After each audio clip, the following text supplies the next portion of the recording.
I'd like to thank Jennifer for inviting me down, and I appreciate y'all having me here to speak tonight.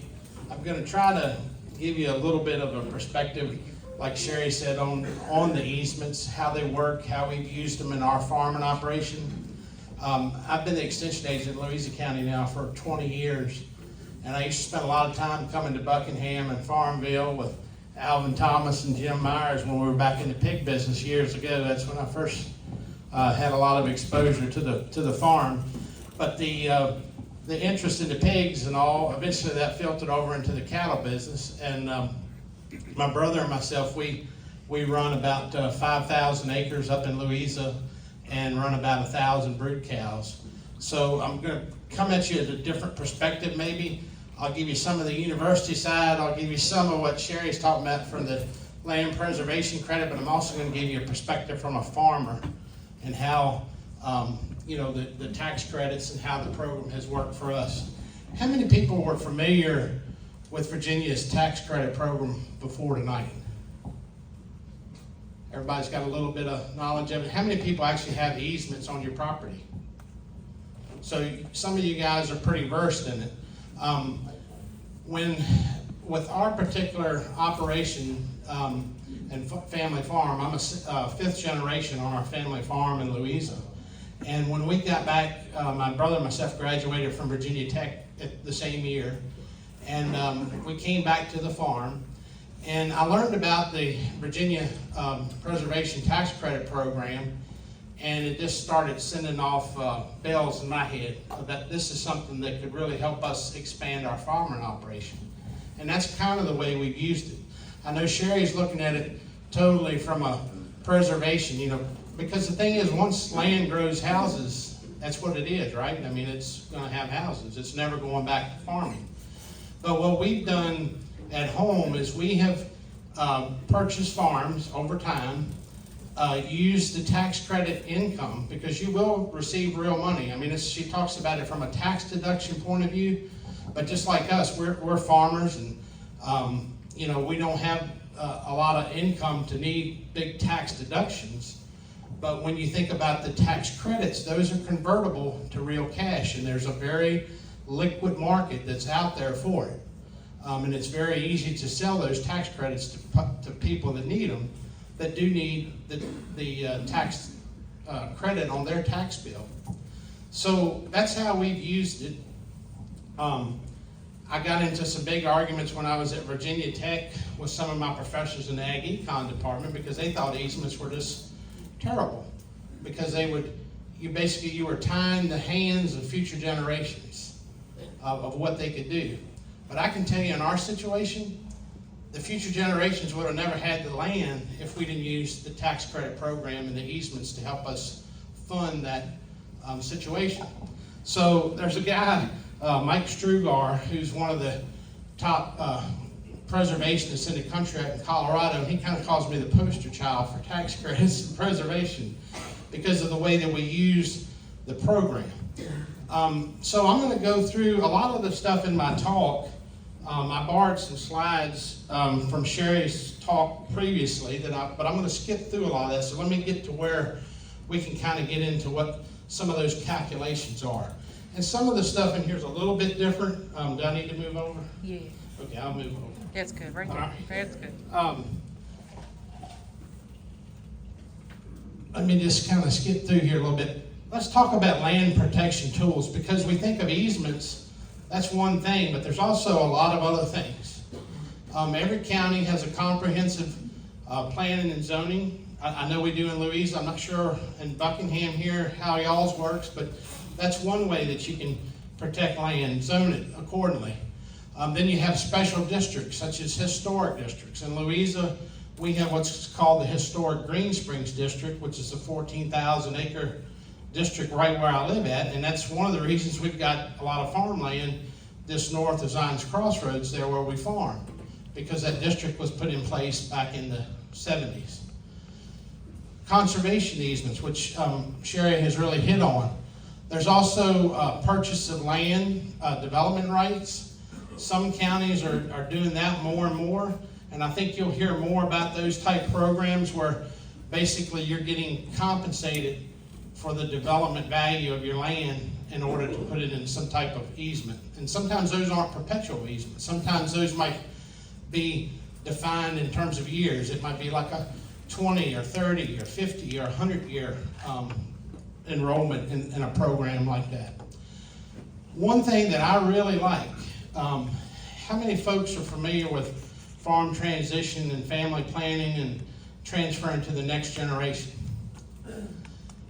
I think these tax credits are an excellent vehicle to do that, because you might have a child that does not want to farm, okay?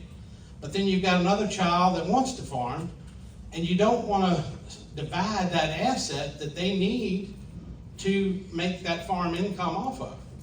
So you can actually strip out some of the equity of the land by using the tax credits and placing an easement and providing cash to give that one child that doesn't want to stay in the farm.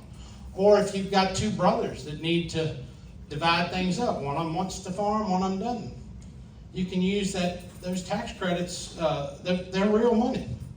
And you can use those to help settle estates, to help settle discussions. So I think it's a great estate family planning tool and transition tool. Then also you've got statewide and local initiatives. I'm sure you're all familiar with, like the Chesapeake Bay program. There's certain scenic river programs, and then land use taxation. This is a slide I borrowed from one of Sherry's presentation maybe 5, 6, 10 years ago. But I love this slide because right here, you look at this bundle, and that might be hard for you to read, but when you think about property rights and you buy a piece of land, you've got these different things, like you might have timber rights, mineral rights, access rights, the right to sell, the right to build.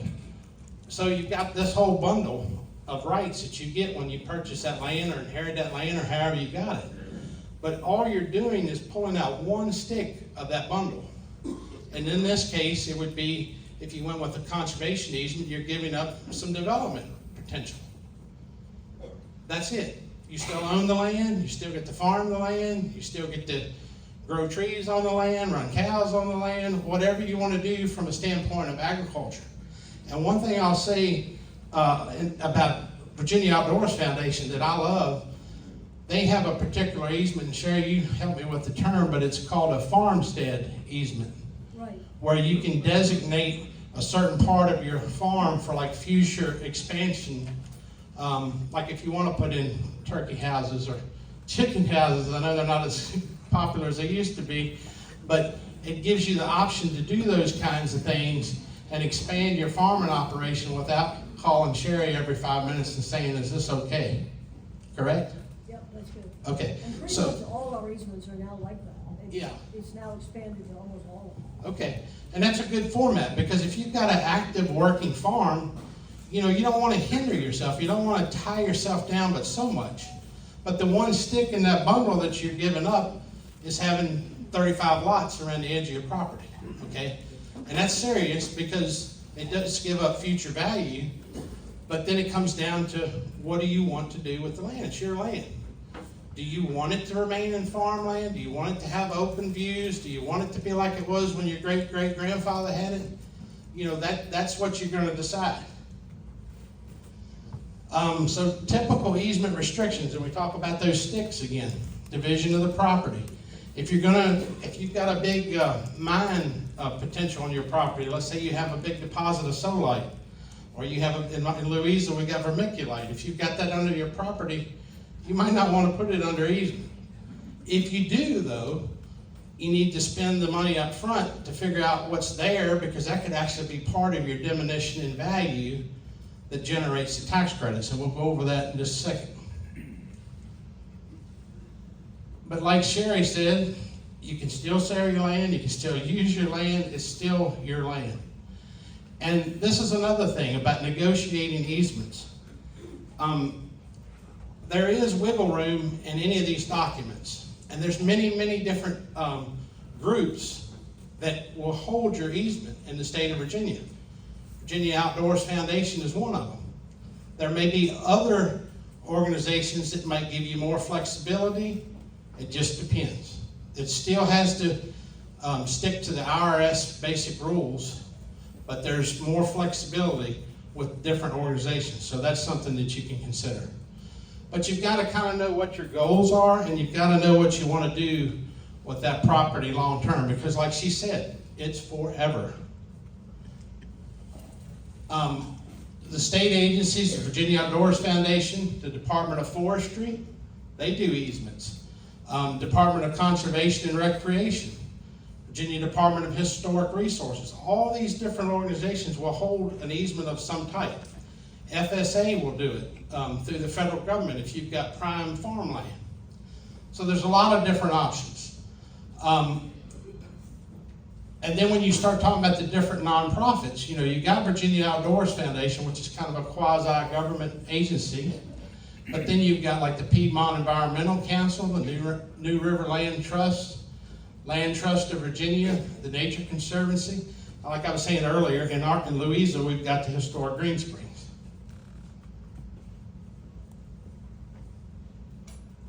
So why do you donate an easement? And I just want to hit this because I think this is a very important statement. It might be because you love the land and you want to protect it for your kids, but you might want to protect it from your kids. You know, I mean, that's the thing. And don't let anybody, I tell you, one of the biggest things that I see in estate planning is equal's not always fair. Okay? And that's my personal opinion, but equal's not always fair. Because when you've got children, if you've worked your whole life to build a farming operation, and you've got a successful farm, taking care of that child, whoever they may be that's going to farm, has got to be a priority if that farm is going to exist 100 years from now. Define donate easements. Donate easements? Okay, that's where we're headed. Okay, sorry. Okay. And I'll step ahead here a little bit. When we talk about a federal tax credit, okay, that's different than a state tax credit versus a federal tax deduction, okay?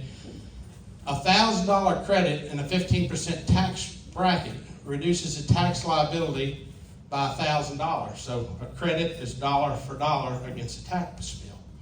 But if you go, when you talk about the federal side, that's a tax deduction. So it depends on what your taxation level is as to how big it would be. So if you were in the 15% tax bracket, a deduction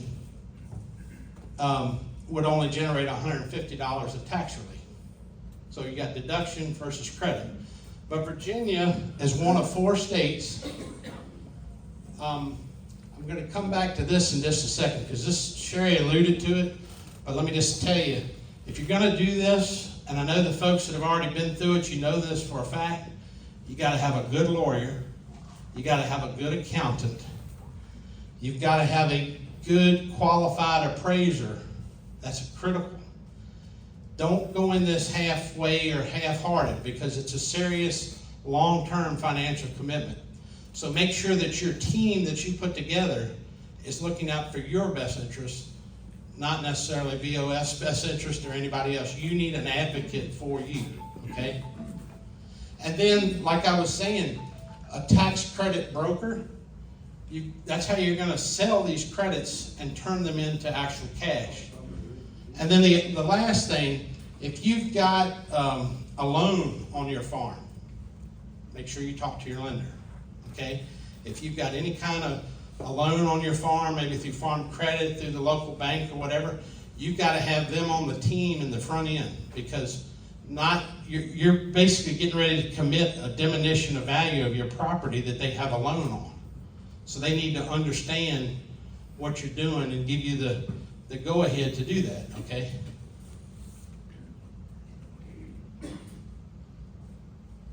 All right, so let's back up just a second and think about, this is a map of all the different states that have some type of transferable tax credit versus tax credits. And if you'll notice, and I think it's still the same, Virginia, South Carolina, New Mexico, and Colorado are the only states where you can actually transfer them to a third party. Okay, you can get deductions in these other green states, But Virginia is very, very special. I mean, we're one of 4 states that allows us to do this.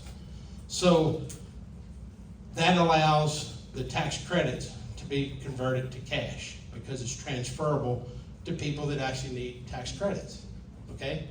Like I said, I'm a farmer and extension agent. I don't need any tax credits. I won't use them. But there are doctors, lawyers, real estate agents, folks that make lots of money that need a good deduction on their state tax bill, okay? And Virginia allows that to happen. All right, so if you, on the federal level, you get a deduction, but Virginia says that 40% of that amount is allowed as tax credits. Okay, so the tax credits is where we want to focus in on because that's what we can convert to cash, and I'm going to go through that. So tax credit transferability, Virginia allows us, and it's what makes us one of the top preservation states in the country. Is that fair to say? Because of this program. The General Assembly put this in place, and it's a very neat program. So when you sell these tax credits, you enter into a private transaction with the tax credit broker. Typically, there's about a 5% charge for the tax broker. That's what they make on the transaction. Easements that donate, or estates that donate easements can sell the Virginia tax credits. Land preservation tax credits don't automatically pass from the donor to the estate. So again, you gotta have a good lawyer. You gotta make sure that you don't miss things in this process. This is an older slide that's probably 15 years old or more now, but you can kind of see, and the trend I don't think has changed too much, has it, Sherry, in terms of what counties are really active? Not too much. There's a little more distribution down in the south side and southwest, but pretty much that's been the trend. So the darker the county, it just basically shows there's more easements that have been put in place, okay? This is a schematic of the graph that she showed earlier. This is VOS easements, okay? And you can kind of see they're kind of spread all over the state of Virginia. But again, they're not the only game in town. There's other groups that hold easements. So let's get down to the nitty gritty and think about it from a money point of view. This is an example selling tax credits on a farm, a 250 acre plus or minus farm before full development potential, and only 2 parcels remaining after the easement. So in other words, I don't know what the subdivision ordinance in Buckingham is. On a 250 acre farm, how many by right subdivision rights could you get? Does anybody know? Nobody knows? And in Louisa, when we did our first easement, every parcel had the ability to be cut 7 times, as long as every lot was 1.5 acres minimum. So like when I did my parents' farm, was the first farm that we did, it had 65 by right subdivision rights. That 300 acre farm could have been split up 65 ways. And that's how the appraiser's gonna basically draw. He's gotta come up with a value before and a value after, okay? So the value before is based on what you could cut it up for, what it could be if it were a subdivision or something along those lines. And then the after is what it is when it's basically just raw ag land, okay? So in this example here, the indicated federal tax deduction for a full-time farmer would be $725,000 based on the following values. If the farm appraised at 5,500 acres before, 1.4 million, and then after the diminution of value was 675,000, then the total amount of the tax donation from the federal government side would be $725,000, okay? So you take that and then apply the state's formula for the tax credits, which is 40 cents on the dollar. So the $725,000 federal deduction then becomes $290,000 of Virginia Preservation Tax Credits. You sell those tax credits through a broker at 80 cents on the dollar, and it nets you $232,000. Everybody follow that math? Do you get the money? So, yeah, that's real money. Do you get it, or? Yes. Just Yes, you get it. like in a check? You have to Yes. work through a broker. You're gonna work through a broker, but you're gonna get that money. So, like on this example, the $232,000 that was generated in tax credits after the sale of those tax credits, if you divide that out by the number of acres you started with, it's basically about $928 per acre cash that you get back. Now, there are some things that you have to be aware of, but you still own and control your land. It's still your land. And like I was saying earlier, you've stripped out some of the equity in that land that was associated with development. Other than that, you really haven't changed anything as long as you intend on it to still be a farm. Let's look at another example. 300 plus acres. Before, with full development potential, only 2 potential parcels remaining after the easement. And when we talk about these, how many parcels are left, okay? The more you take out, the more valuable the tax credits are. The more you leave in, the less valuable those tax credits are going to be. So if you've got 4 kids and you want, and you own this farm and you want to have each one of those kids have a parcel of land that's just theirs, so then you're doing 4 divisions instead of 2 on the backside, that's going to make your credits worth less, okay? So the more you're willing to give up on that one stick of development, the more that you get in terms of tax credits. Does that make sense? Everybody follow me? This is real informal, so if you got a question, just stop me. Do you have to, does that apply to children only, or if you have a cousin or family? It could be whoever you want it to be. You can be. Yeah. Okay, thank you. Yep. So in this example, the indicated tax donation would be approximately $1.5 million, because we started at a $3 million before at $10,000 an acre, as is. Then afterwards, we took out $1.5 million, or $5,000 an acre. So we lowered the value by 50%. Does that make sense? And by lowering the value by 50%, because of our open space easement that we put on, that gave us a $1.5 million tax donation. That we get a tax deduction with the federal government if we're a full-time farmer. And then on the state level, because of Virginia being one of those 4 states that allows us to do this, we take that amount times 40%, so that generated $600,000 of tax credits. We sell those through a broker. In this example, I used 82%, or 82 cents on the dollar. It's going to fluctuate. If you do it earlier in the year, it's usually, the closer you are to tax time, the more valuable they are, okay? If you're doing it late in the year, they're probably not worth quite as much. So it might be like 80 cents on the dollar. But if you can wait and hold out till, getting closer to tax time, people are really fighting to get those tax credits. Because what effectively this does to the person that buys the tax credit, they're getting a 10% reduction in their state tax. Does that make sense?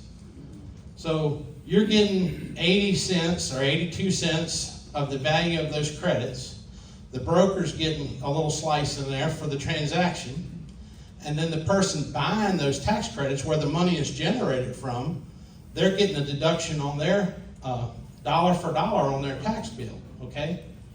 So they're lowering their taxes. Say they owe $100,000 in taxes, and I'm just doing this to keep the math simple, and they get a 10% reduction, that saves them $10,000, okay? And that's not quite 100%, but I mean, just from an argument point of view in the math, it just keeps it simple for me. But in this situation here, question. Yes, I have a question here. yes. So if I'm looking at this, the farmer is selling his right to claim that, whatever he's selling in the future. So somewhere there's a briefing given to doctors and lawyers and saying that the farmers are giving up their right to use this property as a tax deduction, and you can now claim whatever they're giving up to you. No. For a one-time payment. No, it's. Is that right? I mean- No, if you make this donation, I mean, okay, we're losing something. What are we losing?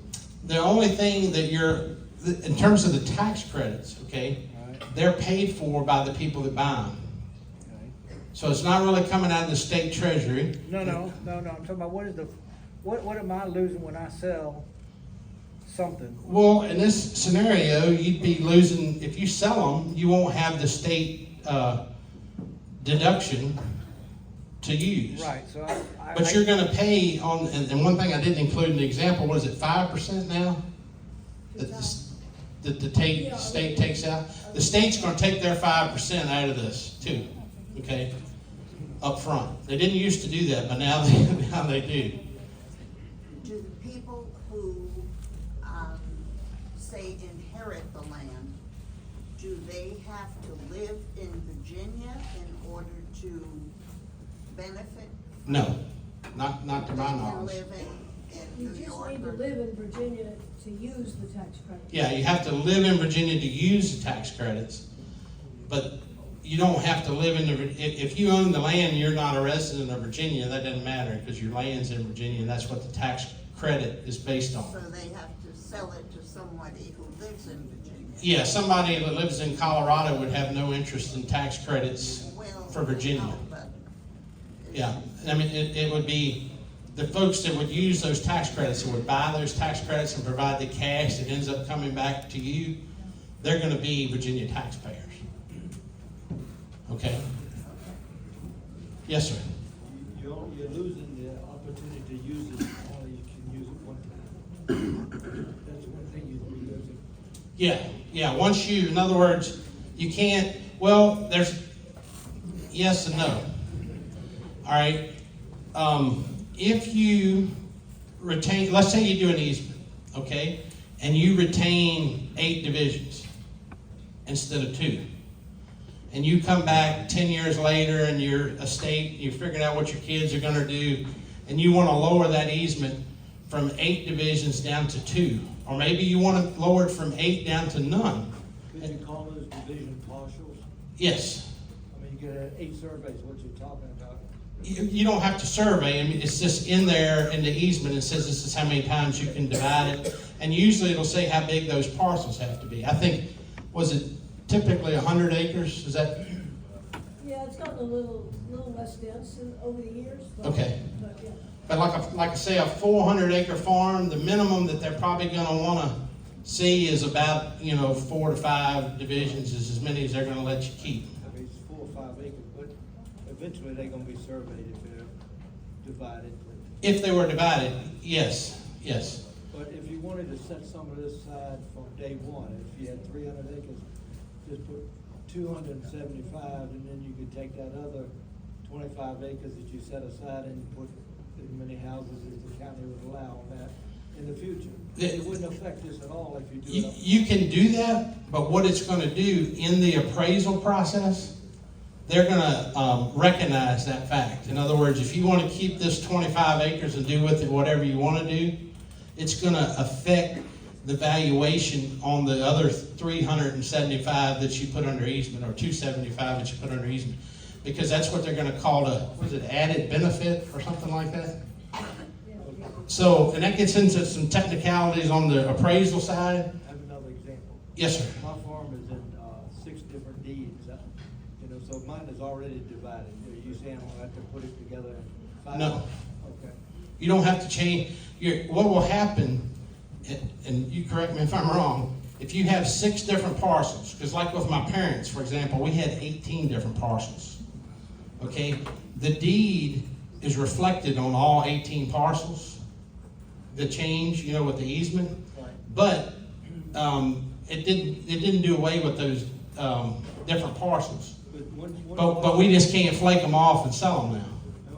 saying is the one parcel just would show up on it because I'm not included Okay, if I went that way. right, if you went that way, but like I said, during the appraisal process, if you decide to set aside, say, this prime 10 acres over here, out of 400, the 399 is not going to get as many tax credits or valuation because of the 10 that you kept, that you're going to put 70 houses on or whatever. Yeah, but that should be understood anyhow, because if I own 300 and then neighbor owns another 100, of course his don't go with mine either. Right, but the difference is it's two different owners. See, the IRS is gonna look at it when it's yours, and then you're taking part of yours out to kind of reserve for development. They're gonna hit you on the valuation. Any appraiser's gonna have to do that. Otherwise, the IRS can challenge it. And see, that's one thing I wanna say to anybody that's interested in this process or wants to go further. We'll go back to, you gotta have a good team, okay? You gotta have a good attorney. You gotta have an attorney that's versed in this and knows what he's doing. Because these easement appraisals can be challenged by the IRS, okay? So you want a appraiser that has a spotless record with the IRS. That his easements or her easement valuations haven't gotten challenged, or if they have, they've always stood up in court, okay? Don't cut corners. I have a friend in the next county from me that had miles of property facing Lake Anna, okay? He put it all under easement, but he wouldn't listen. He kind of went halfway, half-hearted on everything, between his appraiser and his lawyer and everything else. He got down to the final pop when he was supposed to get millions of dollars in tax credits, and guess what? The IRS challenged it. And then he had to go back and do it all over again, and he had to spend tens of thousands, maybe $100,000 to undo what he had already done. If he would have done it properly in the beginning, it never would have been an issue. So, but going back, you're talking about keeping that one piece. All right, if you say you do 400 acres and you keep 8 division rights, if you go from 8 in the future, let's say 20 years from now, 10 years from now, you go from 8 down to 1 or 8 down to 0, you can go back and apply for tax credits all over again because you're lowering the value. You're giving that property further restriction. So that's an option that's out there. It's not necessarily a one and done thing. It just depends on how your lawyer set it all up in the beginning. Anybody else got any questions? How long does it take to set it up? Okay, if you want to do something like this, you better allow a year Okay. from start to finish. Yes, sir. What would be the benefit of somebody buying your tax credit versus just paying the tax? They're getting a 10% reduction in their tax bill. So if they owed $10,000 worth of tax to Virginia and they bought the tax credits, they pay $9,000 instead of $10,000. And that's why the money, it may be coming out of the treasury, but it's really not. It's coming from the people that use the credits, okay? Anybody else got any questions? Anybody else that's done it that has a comment that they'd like to make about it? I got a question. Yes, sir. I take a tract of timber and put it in a conservation easement. I know I get tax credit on that tract, Yes. but if I retain the rights to manage that timber, is that timber, can it be taxed, or should it be taxed by the county every year for the timber? Not just the land, the timber. That probably exceeds my knowledge, to be honest with you. Can anybody answer that? Sherry, you want to take a stab at it? I think what he's asking is, should he get a tax-free situation for the timber? And you're gonna get a reduced rate, particularly in Buckingham where there is no land use tax, or at least there hasn't been, still isn't. You're gonna get a reduced tax rate, I mean, not the rate, but the tax bill in Buckingham, because that timberland is restricted now in what you can do with it. Can you hear her okay? No idea. Okay, you better come up here. Hold on just a second. I can tell you, this from my personal experience, land that I have purchased or my family has purchased that was in timber, generally we cut the timber right away to help pay down the land and use the tax credits after that. Now, let me see if I understood. I couldn't really hear you formulating the question, but I think what you were asking was, if you do an easement and you have the value of the easement is the diminution in value of the property, and then you are asking, do you still have to pay local income tax, local property tax on that, right? On the timber itself. Yeah, what you end up getting is, if your land was worth maybe $5,500 per acre, that timberland before, some of that 55 number is the division rights. The timber is not really very much affected in value because the easement will let you cut the timber in most cases. So you still retain that value in a standard open space easement, maybe not a specialized one. But the value of your land per acre is going to be appraised at less. That's what the 50% he was talking about is. So if there's no land use in a county, which there isn't in this county, then you're going to pay less, maybe 50% less tax per acre because the value has been reduced. Does that make sense? I'm in Amelia. Amelia, the land use value is $520 an acre. And then what I understand, the land in a conservation easement is the same. But that's all you're gonna pay as far as the land. But is the timber that's on the property, should that be different and added to the land value under the conservation easement? Do you pay taxes on the value of the timber on that tract? I think it's all part and parcel. In other words, land use agricultural values are, let's say, in the 700s. Timberland values might be in the 400s. It's all together. I mean, the timber and the land are not separated from one another. I'm not sure I've helped you too much, but that's kind of.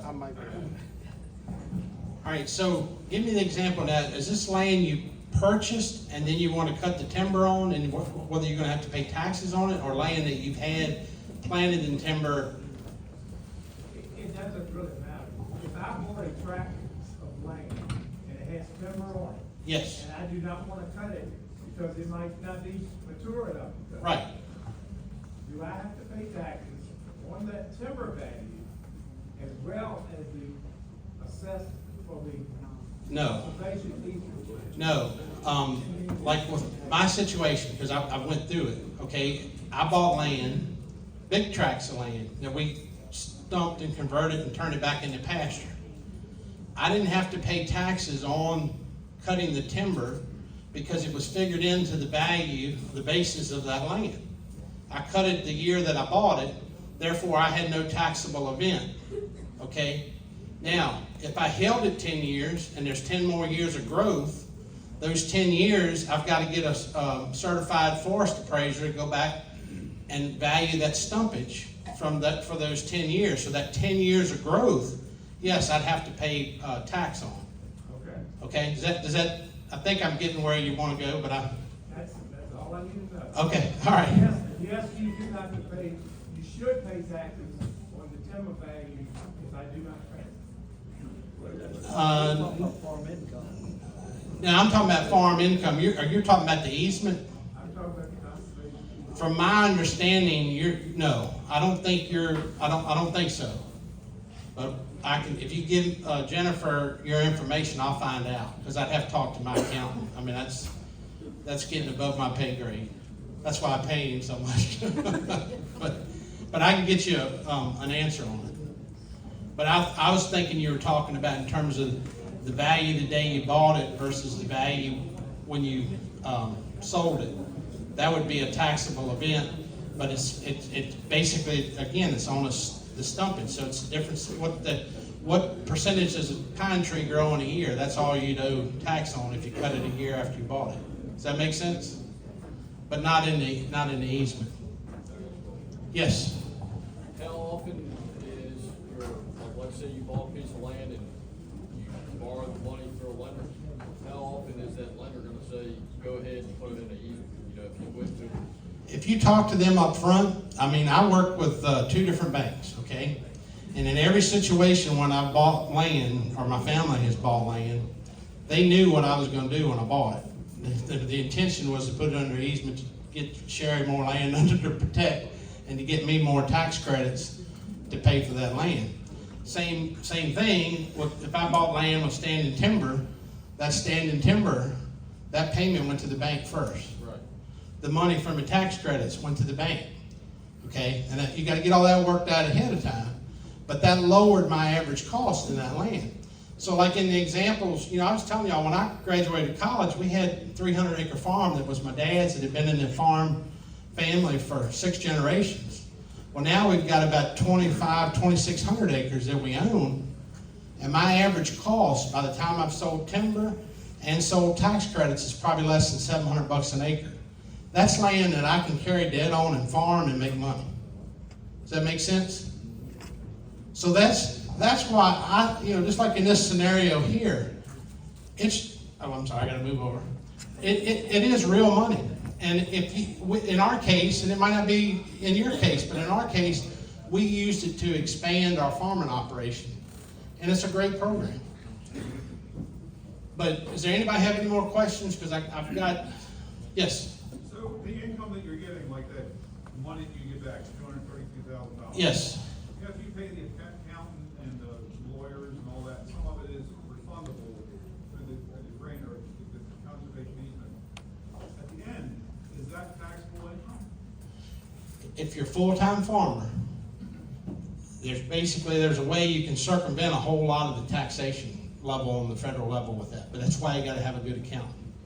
And I would encourage you, before you get into it, make sure you've got a good accountant and a good lawyer. Don't save $3,000 on a legal bill and cause you a bunch of headaches, okay? I mean, it's a very complicated process, but it's also very simple.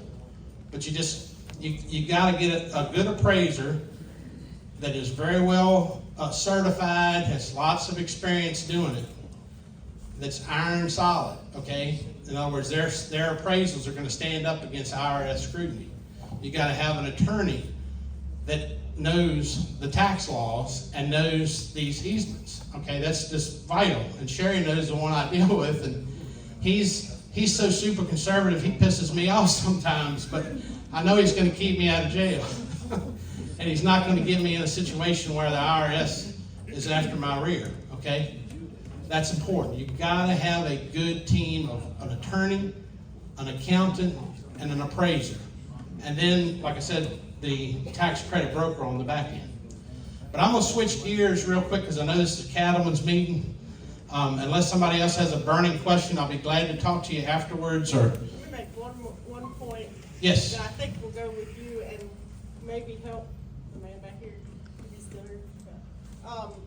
Remember that these easements are agricultural easements, so they know it's still working farm and that you're still gonna farm that land. Same thing with the forestry. I mean, with forestry land, with forestry land, they know that you're gonna either be in there with pines and do, select cuts and then clear cut and then plant back. I mean, it's a forever deal. That land is always gonna be farmed or always gonna have trees and go through those cycles. So I don't think, they know that as buying those easements. So I don't think it has as much of effect as you are thinking it might, if that makes sense. Like they're valuing that on the front end, knowing that you're gonna do that. Any questions on the easements or tax credits? All right, I told Jennifer, I had the opportunity, my daughters both go to Oklahoma State University, and I was out in Stillwater just a few weeks ago with Dr. Darrell Peel. How many people are familiar with Dr. Peel? He's always on RFD TV, and Ag Radio, you hear him all the time. He's one of the top national beef economists in the country. Well, I had the opportunity to sit down with him and Glenn Selk, who is the retired now beef specialist in Oklahoma, at Oklahoma State, and had a chance to sit down with those two guys for about 2 hours. And I can tell you, if there's anybody that can kind of predict or talk about where this market's going, it's those guys, okay? I just wanted to share now, and I want to temper before I share with you what he said. We've got a potential World War III in the Middle East right now, right? I mean, that could happen. We don't know. I mean, we don't know where that's going to go. We've got a war in Ukraine that continues to bubble up. So what I'm tempering my comment is, black swan events can change everything I'm going to tell you here in just a second. You know, we could go into a massive depression economically. It could happen. But in terms of the beef cattle market, where we are and where we're positioned, you guys are really happy, or if not, you ought to be, that you got brood cows right now. How many people are happy they've got cows? I know I am. I'm loving life right now. These calf prices are awesome. But what's happening? The beef cattle herd, even to this day, is still not expanding, okay? The slaughter rates are dropping because there's not enough cattle out there. Prices are really starting to ramp up again. I don't know if you've been following the futures market and the cash market in the Midwest, but prices are really, I mean, they've gained about $5 or $6 over the last couple weeks. I mean, we're starting getting right back to about $1.90 for fed cattle, for fat steers, okay?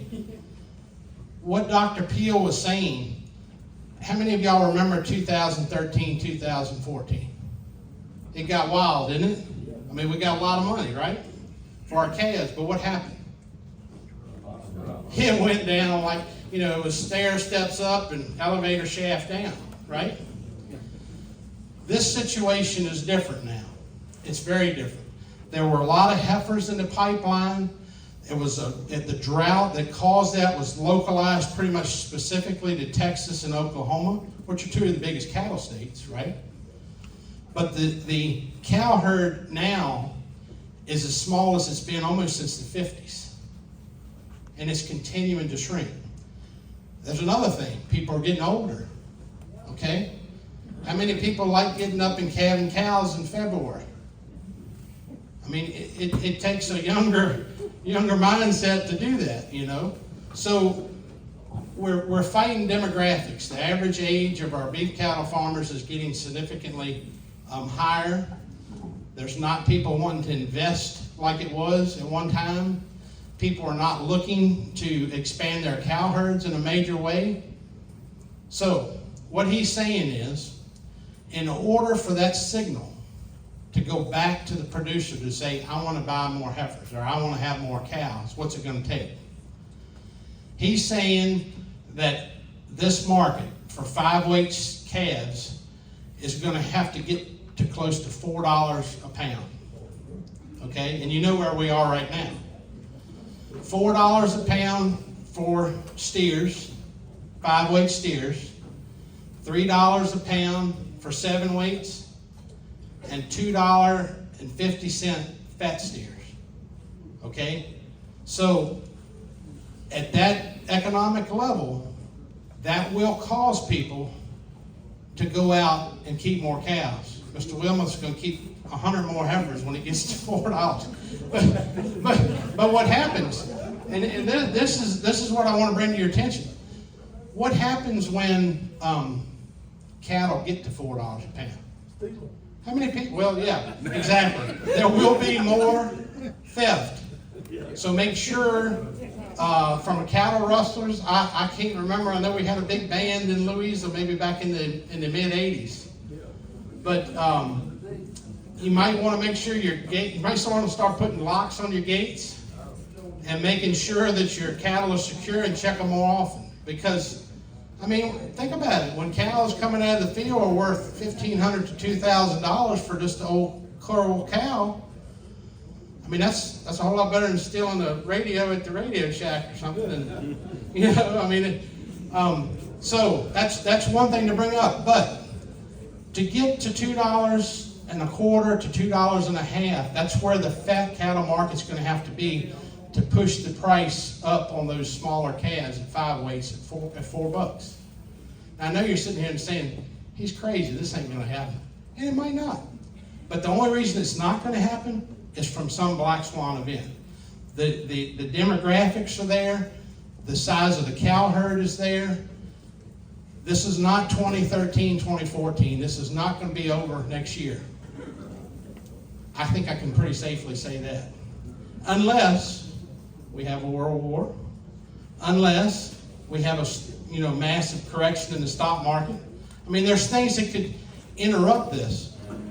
But when you think about the total cow numbers, and when prices get high, are people going to be retaining heifers? Are you going to retain heifers when you can get $4 a pound for them right off the cow? I mean, you probably aren't, because you could get more money for them at the market. But at those high prices, when is it going to get to the point where the consumer can no longer afford to be the super? We're going to find out. That was one thing we talked about in the hour or two discussion we had. We're going to find out. And that's the risk. Beef could become a pure luxury item that people can't afford, which will backfill on demand for beef, and that could push things down. But I'm just telling you, this is not 2014. This is not 2013.